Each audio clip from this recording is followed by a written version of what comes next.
Today I've got an update for you on the Love Boat group cruise. It's kind of fun to follow along and the saga does continue.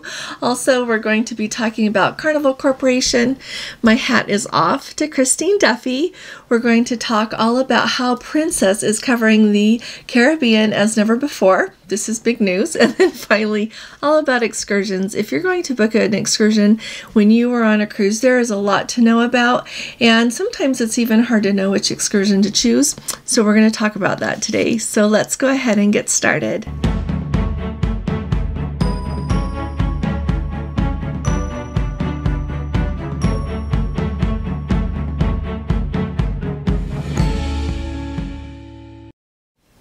Hi there, this is Allison with Let's Go Travel Tips. Today is Friday, it is August 23rd of 2024, and I want to remind you to join us this evening for our live. If you happen to be busy this evening, don't miss catching us later, but we always start at 8 p.m. Eastern Time. We are going to talk about cruising, so bring your questions. A lot to go over. We've got that Love Boat cruise coming up. We also need to talk about the Premier package.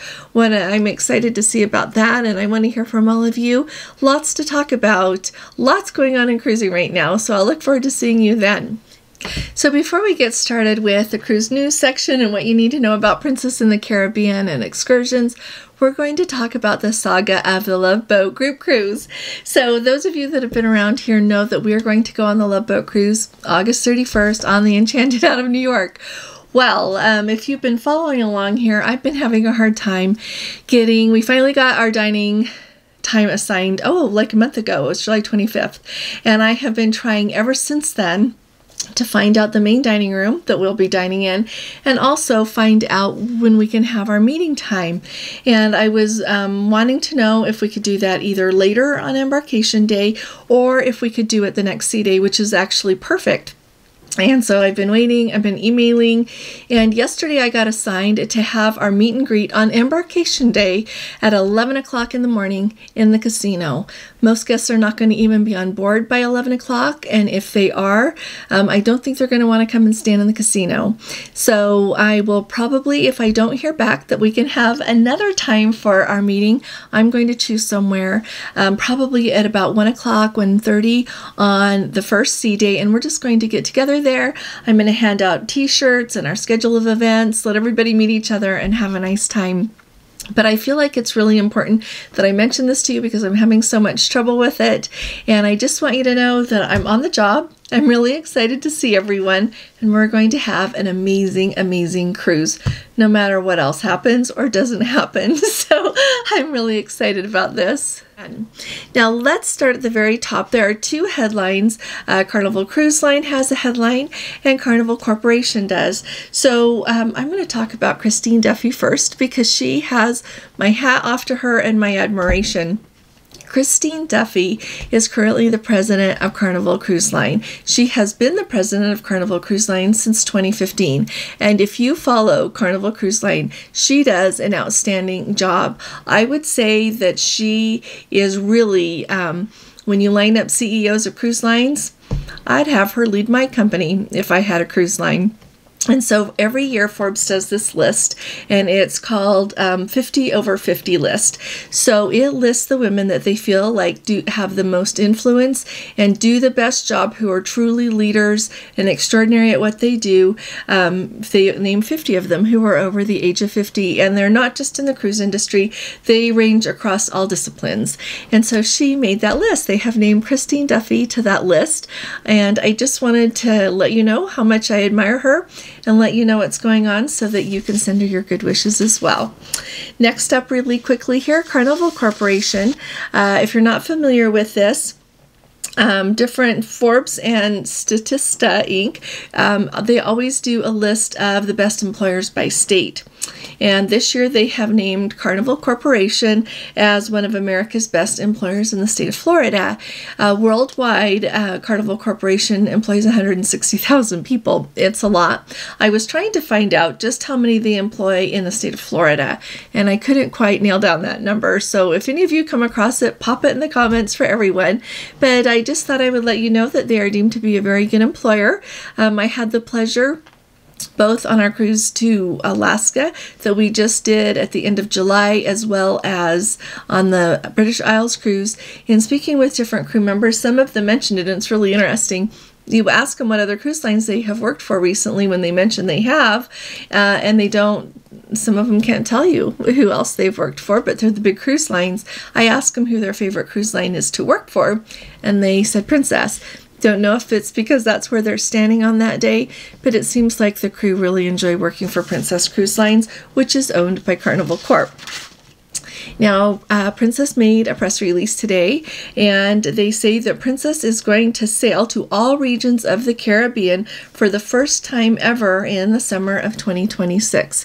Why is this a big deal?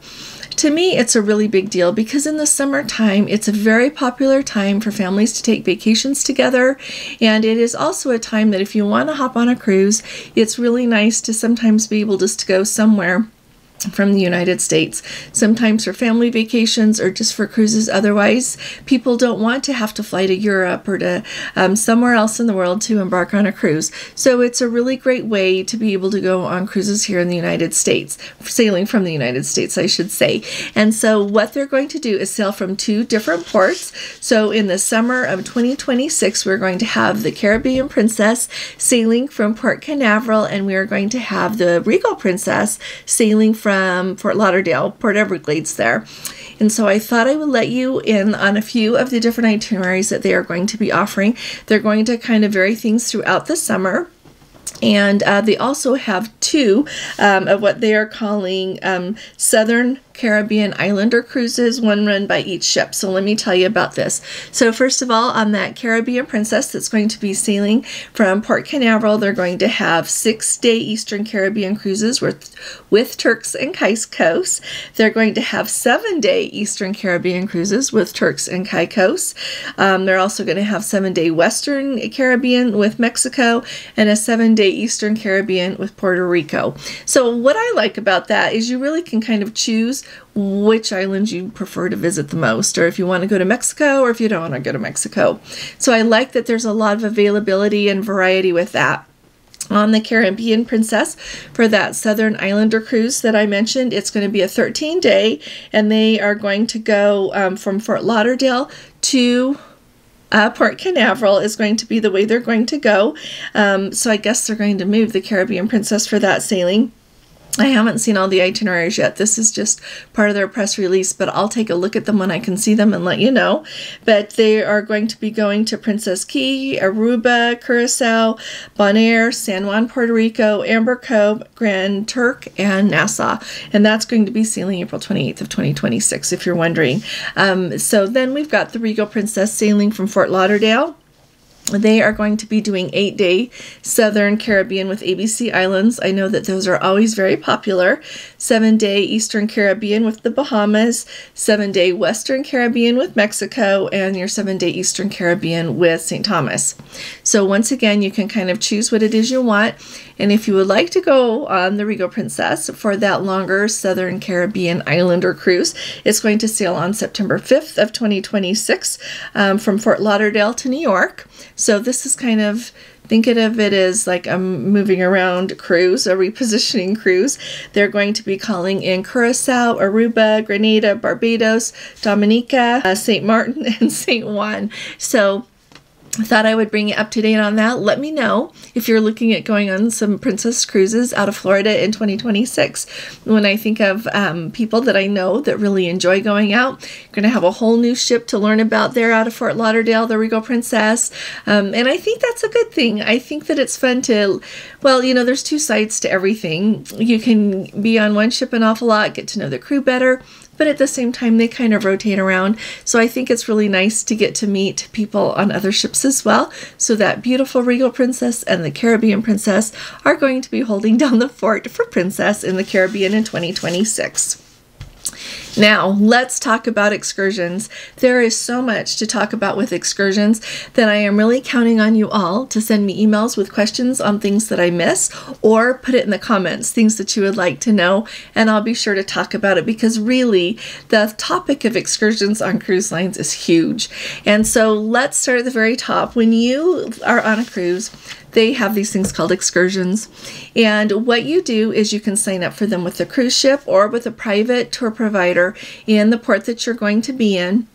And the whole idea is to not just come to the port with the ship and look out and see what the port looks like, but it's to really go experience whatever there is to see in that place. And depending on where you go, there can be a huge variety of options of things to do and to see.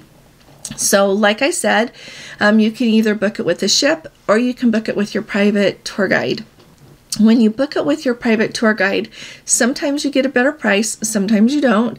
Sometimes they'll take you to places that are not offered on excursions by the ship. You can sometimes get a smaller group. There's all of these things to think about. The good thing about booking with the ship, though, honestly, is that if your excursion that is booked with the ship is late getting you back to the ship and you're there past sail away time, the ship is going to wait for you. They're not going to leave without you.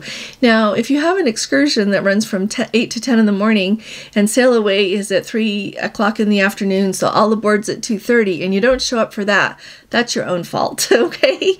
But if your excursion is due to get back right when all aboard is and they are late back, they're going to wait for you. If you have a private excursion booked and you are late getting back to the ship, you're really lucky if the ship is still there when you get back. And so I think it's really important to kind of keep that in mind.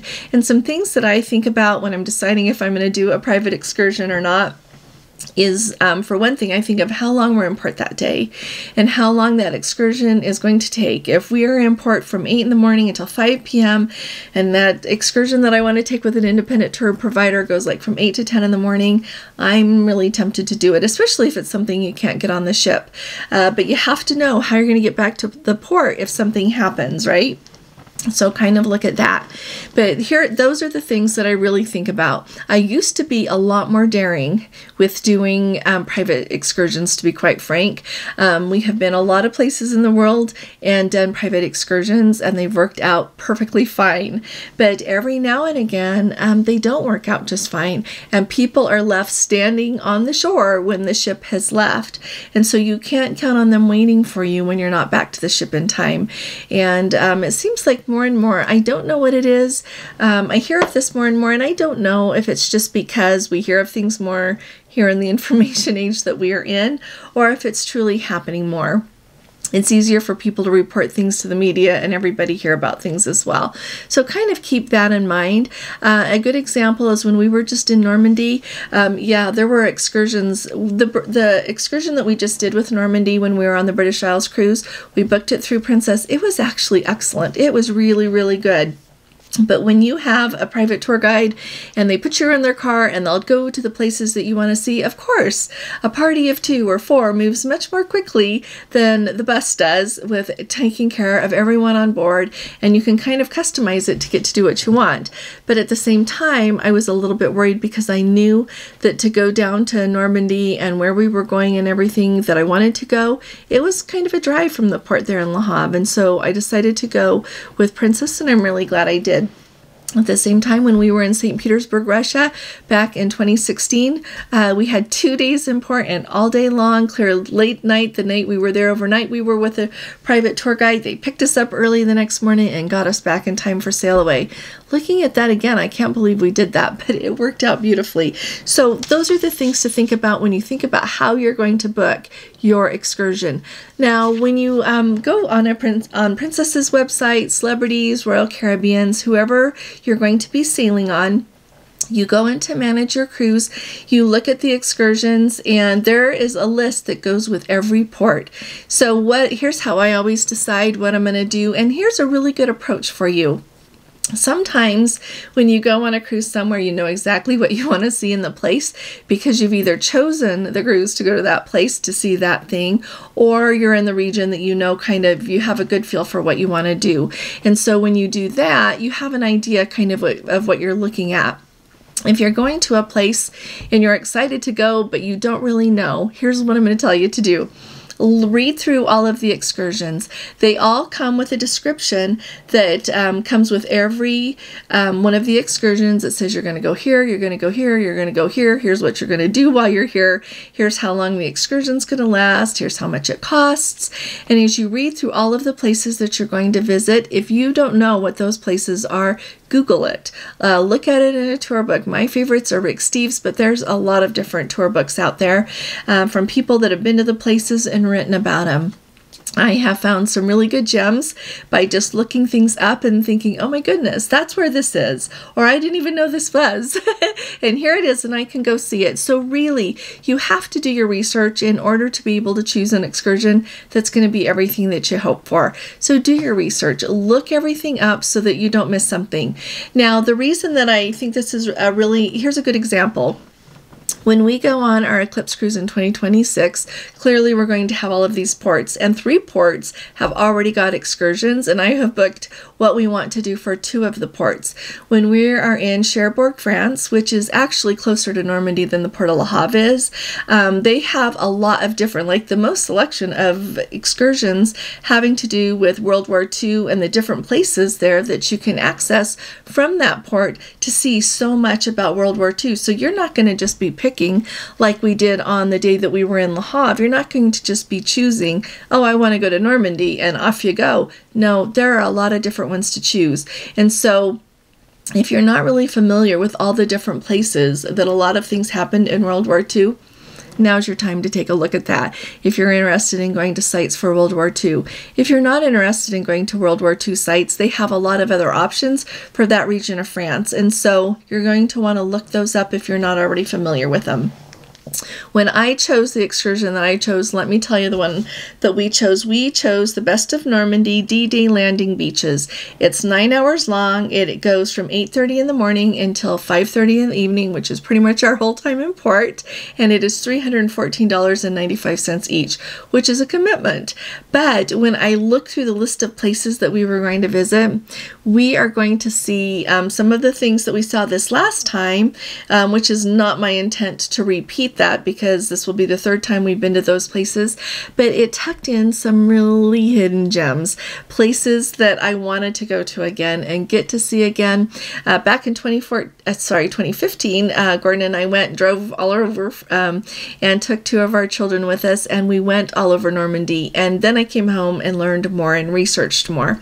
So when I go back, I am even more well armed with more information. So the one that we are going to do goes to to St. Mary Glace, which is actually where the little place where they have that church that, if you know your World War II history, it traded hands through the night during the invasion between the Allies and the Germans. So much history right there in that little place. I have goosebumps just telling you about it.